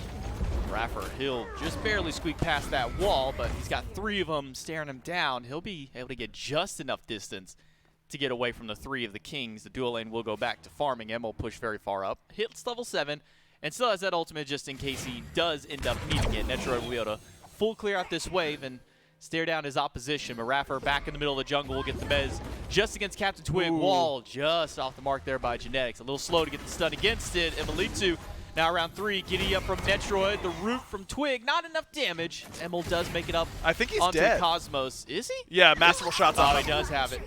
No, he doesn't. Not enough damage. And the Bluestone after not enough ticks. Emil just barely lives through that. Very surprised that little damage that did from Netroid, even with that Jotuns. It's Raffer toast. And right to the sleepy passive. This time, who's going to get it? Maybe it's Genetics again. No, Captain Twig. He'll be able to sneak that one out there to get himself on the board. 2 up for the Camelot Kings, 2,000 gold ahead. A couple of levels here and there, though notably Johnny does still have a slight XP lead over Captain Twig, but Big Man Tings is about 2 levels up over Zeros, 1,800 experience. If we want to round that one up here for the Kings up ahead of the Valks. Johnny's doing good, or Ducky rather, is doing good work on this right-hand side, poking out Variety pretty effectively as Johnny is deep on the other side. Double stun, Genetics is in danger. Johnny has to use the rewind. That'll get him plenty of distance, but he wasn't expecting Netroya to be there. Stun is good. Giddy up to chase him down. He'll kick him right back to Big Man Tings, and the ultimate is just enough damage to take him out. Big Man Tings, credit to the kill. Yeah, I like the idea there from Johnny. I mean, obviously you have a pretty long leash when it comes to Kronos and in these invades, because you can always just rewind out, but Netroid a little bit too quick on that dash. Chiron really good at chasing down someone like a Kronos because he can just hop on the horse, somewhat literally, I suppose, and then and knock you right back towards where you just rewound from. One of the little things in SMITE that sometimes goes unappreciated, the animations for different CCs. I've never actually seen Ardio's specific bear fear animation until Variety hit him earlier. And he just does a little roll right in place. It's adorable, honestly. Yep. Yeah, those little CC animations are always fun. I think the best one is a wheelish where she picks up Suku like Shaggy and Scooby-Doo and just runs with it. I think that might be one of my favorite animations in the game. Yeah, that one's really good for sure. Definitely an underappreciated part from the art team. Emil against Netroid, level 9, gets a stun, dashes in. Netroid might be in danger, has the Centaurus, and too much time to get up to the tree. Emil goes down. Netroid with a nice solo kill in the duo lane. He'll be able to push up. That tier 1 tower is basically living on its last edge. It will go down just to even the minion wave alone. Link in from Twig, but misses that Prana Onslaught. Will just settle for an attempted red buff invade, which does go the King's way, but maybe they can get Rafa. Rafa in the middle of 3 uses the ultimate, nulls out a Big Man Tings, a jump in from Captain Twig with his own ultimate. Johnny has to use the rewind to get back out, but he doesn't go very far. There's not a whole lot of follow-up left. Now Ducky back from the base and in the middle of the fight. He'll try and hold back Genetics, puts him down to about half health. Bear Swipe is good. A dash in from the ultimate out of Emil puts Genetics at low health, but Zeros is also in danger. Genetics dashing through, and Johnny, even with that rewind earlier, he'll be the first one to go down. And Genetics is still somehow not just alive, but like not even that close to dead. Just way healthier than he has any right to be. That Lotus Crown rush again coming up big, and Raffer has been able to go back to base and come back and still have the fight going on a little bit. But finally the Kings decide they've had enough. I mean, they're up 8,000 gold nearly at 10 minutes. This solo Raijin just free farming, which, as we all know about solo Raijin, is exactly where he wants to be. Valkyries, I like the idea of sending Ducky over, and he had a good rotation, but just not enough damage from the rest of the squad. 4,000 golden experience up for the Camelot Kings. The solo Raijin with the Genji's guard online, so he's got a little bit of magical defense, a little bit of cooldown reduction. He gets hit by some magic damage, gets even more. CDR2 his name. Full Doom Orb online for Johnny, and going in towards... Honestly, I don't know which route he's going to be going with this, because Voidstone doesn't seem like it'd be the best option. Stone of Fall, maybe. Give him some damage reduction, I guess. I don't know where Johnny's going with this build. Yeah, I think it's going to be Stone of Fall. At least in NA ranked, there have been a lot. I've seen a lot of Stone of Fall Soul, much to my chagrin. Maybe maybe in EU ranked, it's doing something similar with Kronos and Stone of Fall. You know, you're getting... That's kind of, you build it as one of your only defense items, but it just gives you that % mitigation on all the damage coming into you, so it can end up feeling pretty okay. On the other side, it's Twig going back and picking up his Erendite Crusher. An ultimate from Raffer hits Genetics, but Genetics is fine. The root from Zeros misses, and Big Man Tings will punish Johnny. He can't even get to the rewind in time. Jungler falls down. It's Genetics credit for the kill, and Big Man Tings nice and healthy here in mid. Level 11 on this Nike mid. Yeah, the full build... or the full damage build for Nike. I mean, we've seen her a lot in solo, and she's been very, very good there. Everyone kind of forgets about this full damage, Nike jungle that was really popular right after her rework, and she slams whenever she goes that build, and that's exactly what Big Man Tings is going for. Jotun's into Crusher. We're just trying to one-shot people, and that's kind of what you need to do up against Kronos. Zeros will use the backflip, and it's the double leap in from the Warrior and the Assassin. There is nothing that you can do in that situation as it needs. Variety trying to take away this Pyromancer doesn't. managed to steal it away, but Ducky is down to half health. Emil trying to at least separate the team fight as much as he can, but Raffer's getting pushed back in the Fire Giant pit and taking so much damage from it. The poor guy just wants a way out. Ducky does find a way out with the blink, but Raffer goes down the sleepy passive yet again. This time it's Big Man Tings and Variety who will fight over. Neither of them want to go for it. Oh, that's easy for But Variety. Variety just takes it with the nice mind games. Yeah, that's easy for him, man. I mean, you cannot be falling for the basic off the target there from Big Man Tinks. I mean, come on, man. Is this his first time? That's too easy for Variety. Ducky under the tier 1 tower. Variety, Genetics, and Twig want to put this bear down. Slow is good. The Mez will stop the dash. Ducky now has no mobility. It's all how much damage and sustain he's got. And the answer to that is not a whole lot. Captain Twig eats the ultimate from the mid laner. Zeros with some good damage against the assassin. But here's, speaking of, here's one assassin of their own. Dunks down right out in the middle of two.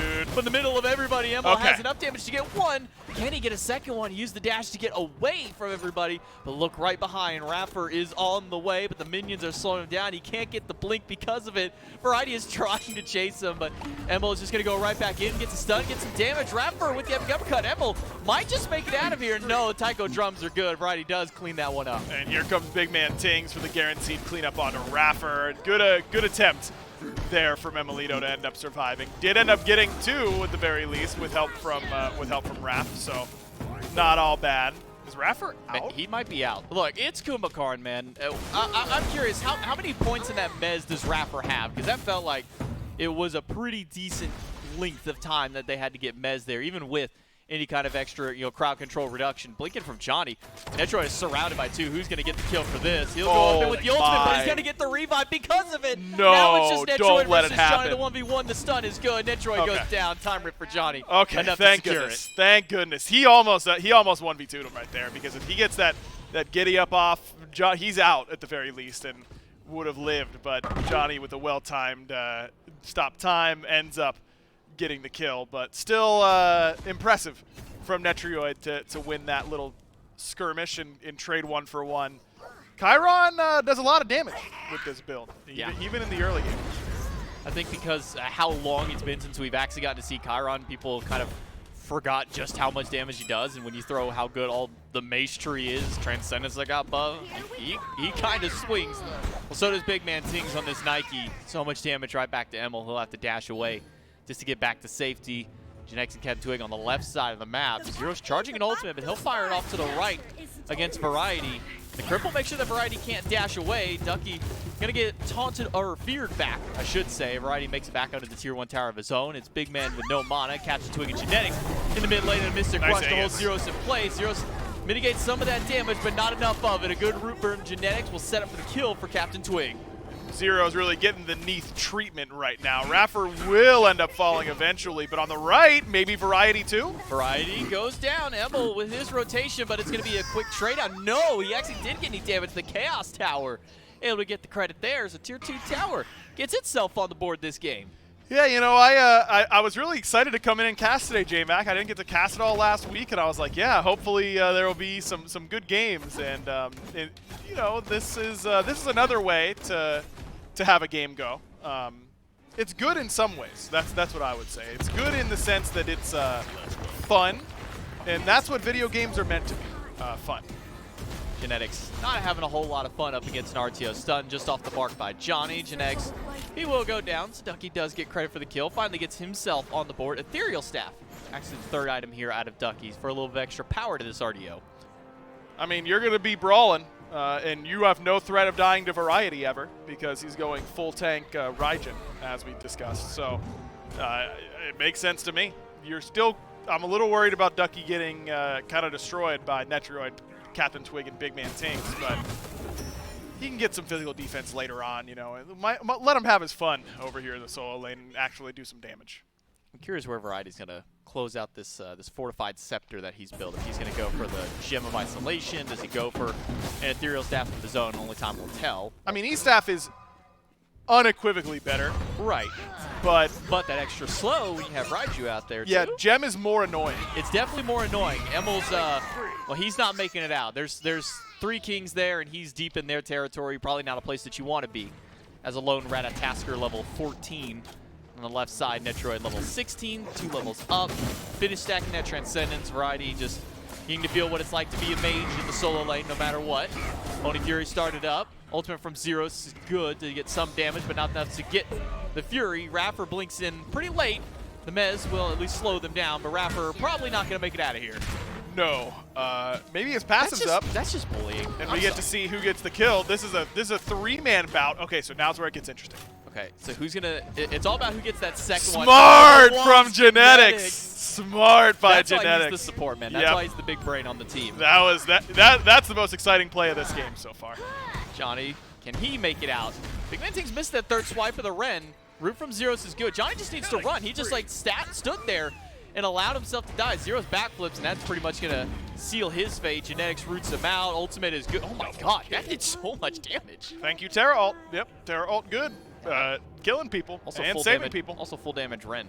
Yep, but it's really that percent the percent damage increase as well. Oh, here we go. All right, so let's look at this. Okay, Genetics really smart because he body blocks or blocks off the fastest attack speed auto. Lets Big Man's big auto come through, so there's going to be the most recovery time. So it's going to be harder for him to just auto-cancel in another one. That was genius. Well, see, now there's no sleepy passive, so they can't really fight over except for who gets the last bit of damage, and that is Genetics. That Terra able to get quite a bit of it. Captain Twig does go down on the right side, so a little bit of evenness, at least a 1-for-1 on opposite sides of the map, but then they're also losing the Tier 2 tower and now a Phoenix on that left side. Valkyries lose out on quite a bit for that trade just to make sure they can kill Twig. Yeah, Netroid has not been going on tour nearly as much as Emilito has this game, and has just kind of sat there and let the farm come to him.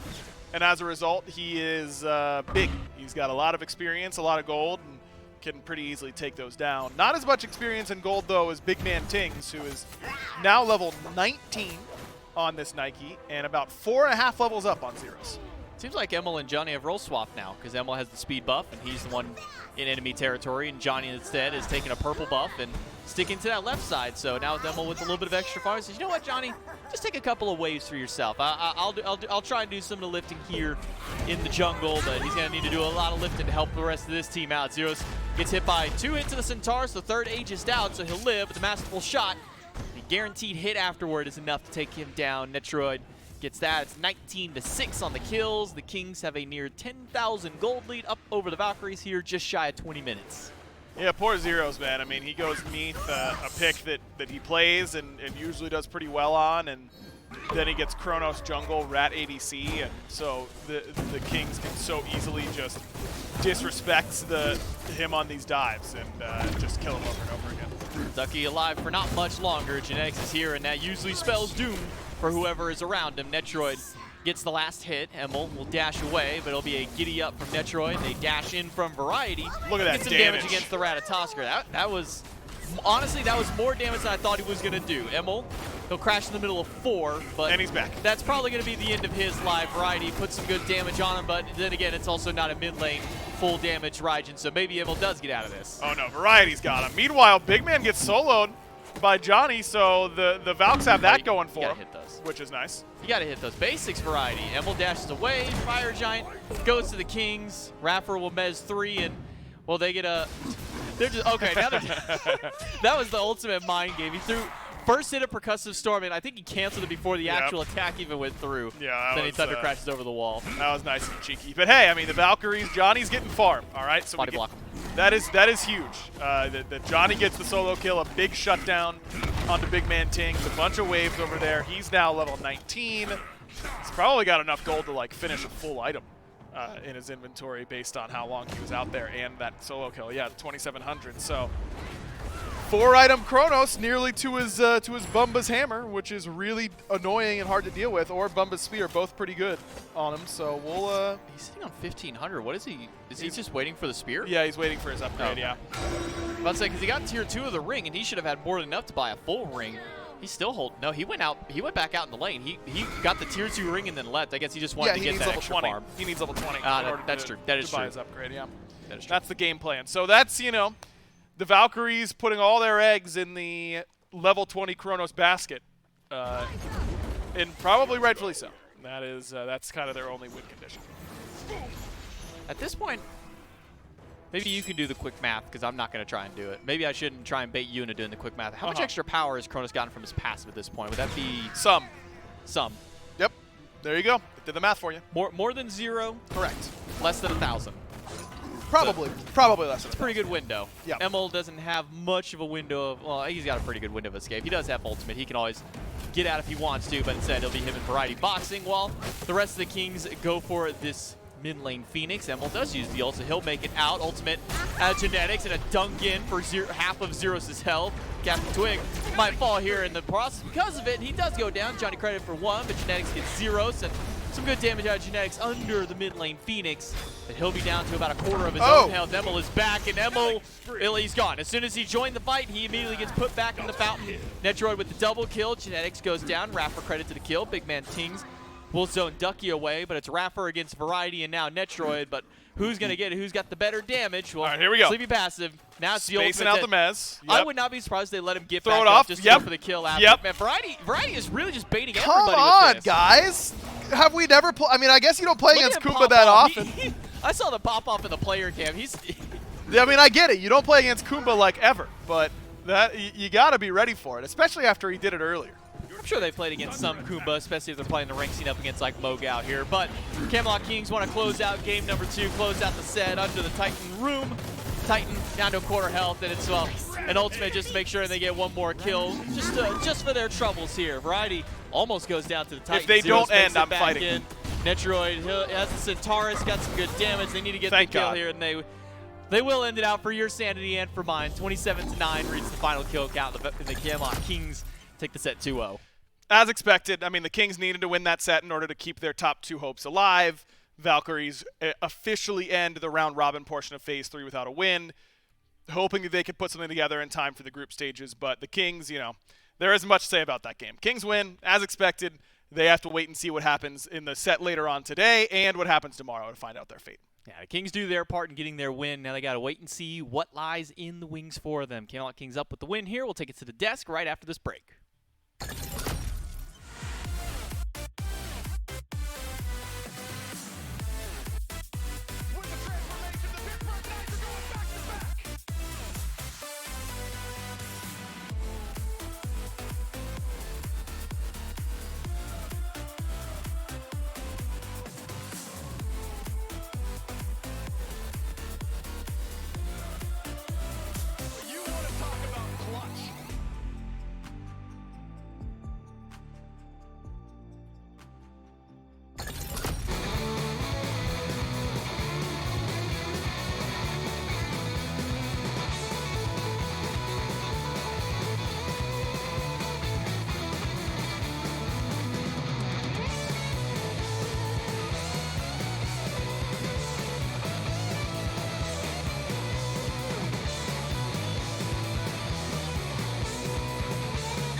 And the Camelot Kings will end their Phase 3 with an emphatic 2-0 win over the Valhalla Valkyries. Had some fun, to say the absolute least, here in this one. Camelot Kings take Game 2, take the set 2-0. All of that fun and the fun still to be had this weekend and this year, powered by our friends, of course, over at Alienware. If you want to be playing on the same gear as our pros are, head on over to smitegame.com/Alienware. Use code SMITEAW for discounts on all of that gear. And then at Alienware on Twitter and Instagram to join their growing global community. AlienwareArena.com, giveaways, all that sort of fun stuff on that website as well. So shout outs to Alienware for powering us here in Season 8 of the SPL. Mifflin joins me on the desk here after game number 2. Thank God for it, Miff, because I need some hard-hitting analysis to break down exactly what just happened. Yeah, man, the Camelot Kings drafted better while simultaneously trolling themselves by tossing that Raijin over to the soul lane, and from there they won. They won the game, and it wasn't close. That's what you got for me? That's it. All right, appreciate it. I think it's important to add context to all of this. The Valkyries trolled game 1. No, I mean even outside of this set. Oh, okay. Right? The Valkyries locked in place. There's no fighting chance for top 2. You're looking towards group. If we want to put some real analysis behind it, you're likely not trying to show a whole lot of what your strategy will be moving forward into the group stages. The game is going to look different in the group stages as well. We've got some big updates that are going to roll through before the group start. And so, I think you got to take this set for what it is, and it's one that the Valhalla Valkyries, they come out, they 2-0 both games in 20 minutes, and their fate doesn't change all that much. So why not end your phase going into the group stages on a bit of a different note here?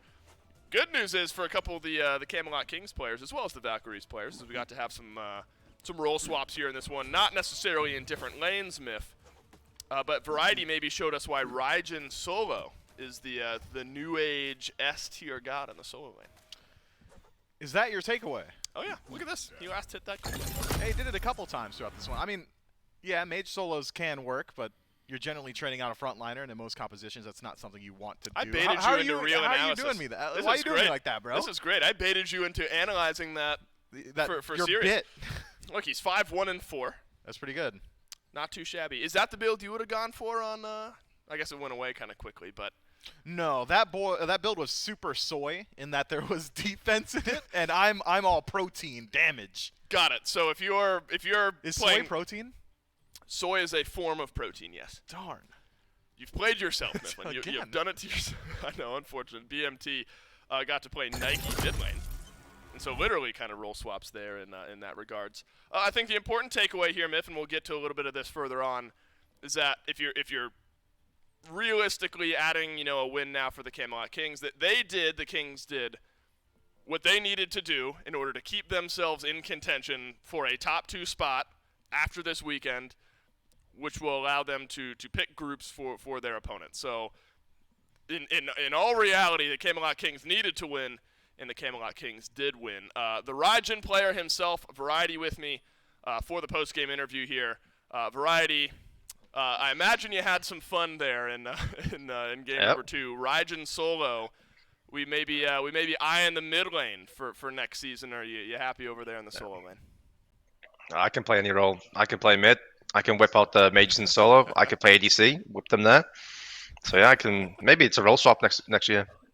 Now, I'm going to throw Miff under the bus a little bit here. He was giving you a little bit of flack. He said if he were playing Raijin solo, he would have built full-on defense. Do you have any full-on offense? Full-on offense. He was at no defensive items. Do you have anything to say to defend yourself by sticking with the defense there in the solo lane? He must just have a bigger bulge, I guess. I don't know. My guys, he's just built different. Yeah. You know what? I don't want to give Miff the credit. Actually, I will ask you a serious question. I don't know if this had anything to do with it. When we happened to be watching Twig's player cam when Ardio got locked in there in game 2, and Twig let out a pretty emphatic cheer. Was that because of the Ardio lock-in, or was there something totally separate happening behind the scenes?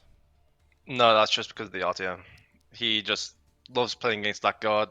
I love playing against that god. I love that god being in the meta. She's just a fun god to be around, so you got to celebrate a bit when she gets picked. I think fun describes this set pretty accurately here. Variety, congrats on the win, keeping yourself in contention for top 2 in all seriousness. looking forward to how the next games play out, and congrats on a good phase. Thank you very much. How about that, Mifflin? You get a little bit of gas from Variety even to round out the desk here. Whew. All right, we are going to root ourselves before we move on. What absurd whiplash we're about to get, because the Titans versus the Bolts is a very important set, and they are in studio, and it is absurdly competitive. That is set 1 of 4 this weekend in the SPL. Done and dusted. The Camelot Kings, Miff, come out on top of it. I've hinted at it. We've got a great in-studio matchup up next on the schedule, and then a couple important ones down the stretch as well. So we started off on a lighthearted note.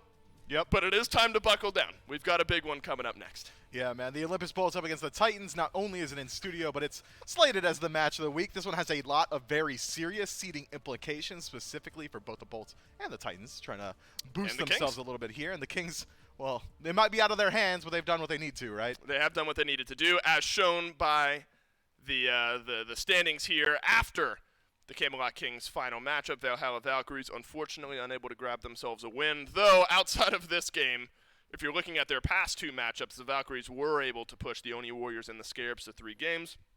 So improvement, and then just throwing a bit of a wrench in the mix with their 7th and final game of the phase. So the Camelot Kings done for the phase. The Olympus Bolts versus the Tartarus Titans will have some implications there in that one as well. I think ultimately, Miff, you know, top 1, 2, that's what we keep harping. It's important, and it's good to be able to pick the groups for your opposing teams, things like that. In reality, though, you just want to end your phase. You want to make sure that you're playing good competitive Smite at the right time. Yeah, I would generally agree with you. Dude, you can disagree. But then I just saw what happened in that last set, right? Like, yeah, no. Yeah, man, yeah, you're right. Look, the Valks clearly trying to hide their hand going into the group stages. The Kings realizing that they didn't need to pull out all the stops to beat what the Valks were bringing. I'm going to phrase this one properly. Okay. In a set that does have potential seedings implications, like the Bolts versus the Titans. Okay, we're moving on. You want to, yes, we are moving on. You want to win the set, of course. You want to be in contention for the top 2. If you lose, though, if you're the Bolts or the Titans, if you lose, you want it to be competitive, and you want to be playing your best Smite around this time of year. Completely agree. I mean, there we go. You want to look good. You want to make sure you're on the group that you want to be in. There we go. All right, so we rounded it out, and we got back to some normalcy here. A big one. Wash away everything that happened in our first set of the day. The Olympus Bolts versus the Tartarus Titans live in studio. Coming up next.